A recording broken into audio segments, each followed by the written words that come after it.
Welcome to Kenton's videos. Enjoy the video.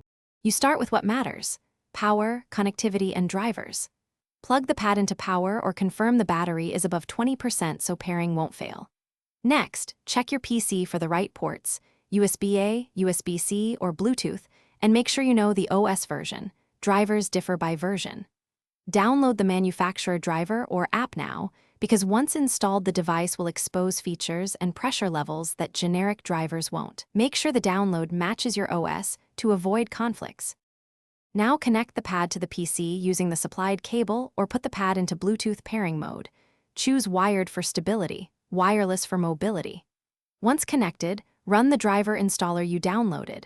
Grant permissions when the OS requests input or accessibility access, because the driver needs those to map pen gestures. After installation, open the utility, set screen mapping and calibration. Check pen pressure by drawing slow then fast strokes. If the cursor is off, recalibrate and set the active area to match your monitor.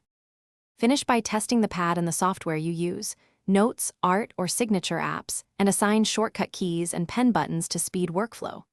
Once done, make sure the firmware is current in the utility. Firmware fixes responsiveness and pressure accuracy. If the PC does not recognize the pad, try a different cable or USB port, reinstall the driver, and restart the computer. As a final troubleshooting tip, reset the pad to factory settings and rerun the setup. This clears profile conflicts and often resolves stubborn issues. Thanks for watching. Consider subscribing if we helped you.